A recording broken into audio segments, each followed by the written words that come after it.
Pessoal, vocês devem ter acompanhado comigo aqui toda a repercussão que aquela busca e apreensão do Alexandre de Moraes teve no caso Jordi. Inclusive, as provas forjadas com um Photoshop mal feito que a própria Globo utilizou, pegando uma imagem da posse de Bolsonaro, dando a entender que o CVC, que foi o pivô da busca e apreensão contra o Carlos Jordi, estivesse no 8 de janeiro. Mas, na verdade, ele estava só na posse do Bolsonaro. Foi uma situação absurda. Acontece que isso aí deu uma repercussão, deu uma espécie de, gás e alinhamento do discurso da oposição contra o Supremo Tribunal Federal e contra até o próprio governo Lula.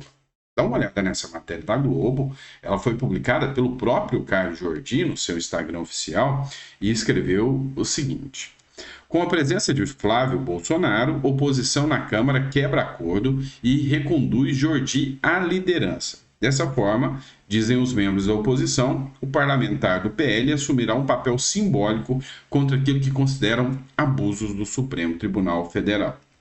E aí, o Jordi se manifestou, né? Falou: agradeço a confiança de todos os deputados da oposição, seguiremos na batalha com a altivez e a coragem, lutando pelo certo.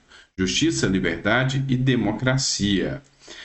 É o seguinte, o que aconteceu? Lá há uma alternância das lideranças. E aí, o acordo é que o Jordi seria líder esse ano, no ano passado. Para esse ano haveria a troca de líderes e um novo líder assumiria.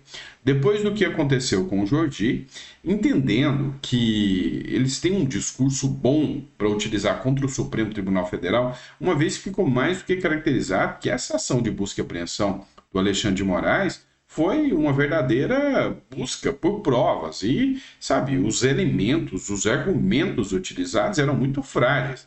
Os próprios jornais trataram disso e eu, como advogado, prova viva de que isso aí, os argumentos foram frágeis demais para justificar uma busca e apreensão contra um parlamentar.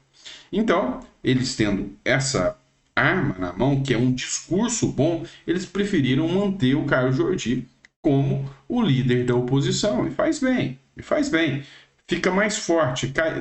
Depois de tudo isso, a esquerda sofreu uma semana de derrotas, o caso Marielle e esse caso Jordi, porque acabou dando uma reviravolta e unindo a oposição num discurso comum contra o Supremo Tribunal Federal. Tanto é que juntou todos, mas literalmente todos os deputados de oposição aqui e outros deputados de centrão também foram pressionar o Arthur Lira para que a proposta que reduz os poderes do Supremo Tribunal Federal seja colocada em votação.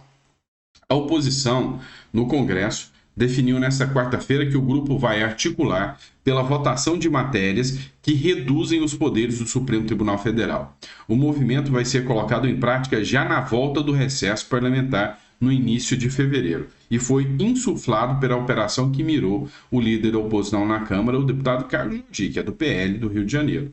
O fim do voto individual de ministro, mandato fixo e elevação de idade mínima para indicação estão entre as prioridades. Ou seja, aqui o foco é que aconteça a votação daquelas pautas que foram ameaçadas, algumas até votadas no final do ano passado, e que agora, com esse discurso, toda a oposição vai bater em cima disso justamente para trazer essa limitação dos poderes do Supremo Tribunal Federal. Por quê? Porque os poderes do Supremo individualmente estão muito grandes. E outra pauta que a oposição está cobrando é a retirada do Alexandre de Moraes de todos os inquéritos que envolvem o 8 de janeiro.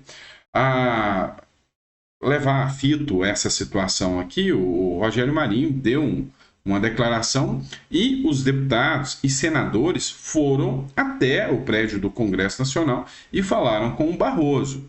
Matéria do jornal Metrópolis, que eu trago agora para vocês. No STF, a oposição defende a saída de Moraes dos inquéritos do 8 de janeiro. Depois do dito vacilo que foi feito aí, né? Eles buscaram e estão buscando a saída do Alexandre de Moraes dos inquéritos. E aí eu já vou dar um parecer para vocês sobre isso. O líder da oposição no Senado Federal, Rogério Marinho, além dos senadores Hamilton Mourão, que é do Republicanos, Isalci Lucas, do PSDB, do Distrito Federal e Márcio Bittar se encontraram com o presidente do Supremo Tribunal Federal, Luiz Roberto Barroso, ontem, na quarta-feira. Durante uma hora de conversa, os parlamentares expuseram preocupações sobre a condução das investigações dos atos antidemocráticos de 8 de janeiro e defenderam a saída de Alexandre de Moraes da relatoria dos inquéritos. Abre aspas.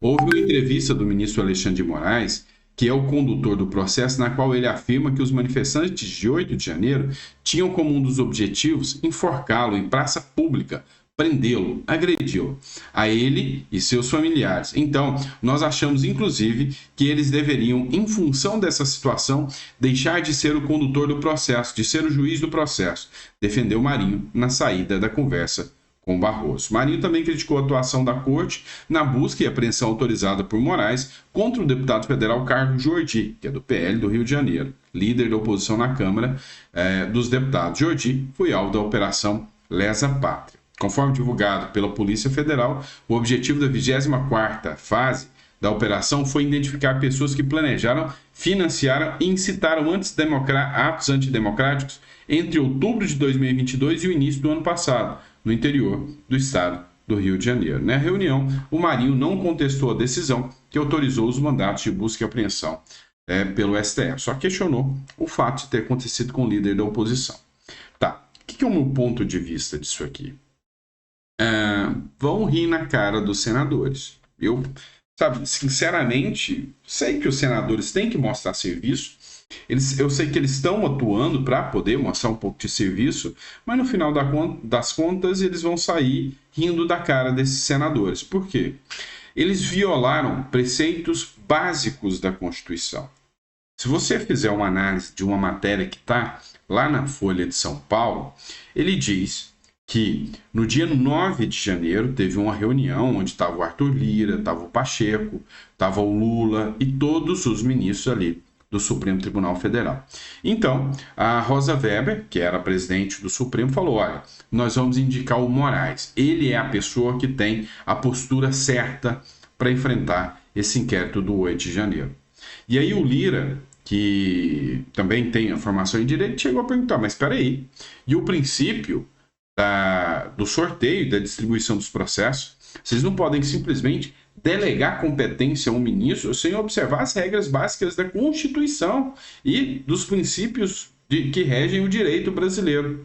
A resposta da Rosa Weber foi, não há questionamento aqui. Quem tomará conta é o ministro Alexandre de Moraes. Ou seja, mostrando para eles que regras legais, regras constitucionais, são um mero detalhe, mas que o que importa mesmo é a decisão final dos ministros do Supremo Tribunal Federal. Então, resumo da ópera. Na minha visão, vai permanecer Moraes e prorrogando esses inquéritos até 2026, provavelmente. Ou até efetivamente o que o Barroso queria, né? Derrotar o bolsonarismo. Ele falou que derrotou, mas pelo que eu percebo, ainda não. Ainda tem muita gente que é apoiadora do Bolsonaro. E isso eles não conseguiram ainda. Tá bom? Grande abraço, pessoal. Vejo vocês daqui a pouquinho. Que Deus te dê uma mesa farta, repleta de bênçãos. Obrigado por estar me recebendo na sua casa. Vocês estão vendo que a gente está num ambiente diferente, às vezes descabelado. A grande questão aqui é que a gente está de férias, tá? Então, eu estou gravando assim meio que na madrugada, estou gravando naquele horário entre um passeio com a família e outro.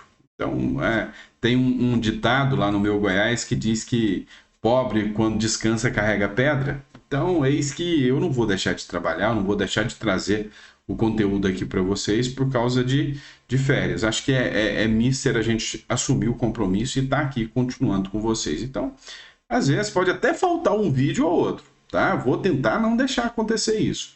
Mas entre uma situação e outra eu vou estar trazendo conteúdo aqui para vocês, tá bom? Obrigado, tá? Obrigado por acreditar no nosso trabalho e estar acompanhando sempre aqui, tá bom? Vejo vocês daqui a pouquinho. 4 horas da tarde eu tô de volta.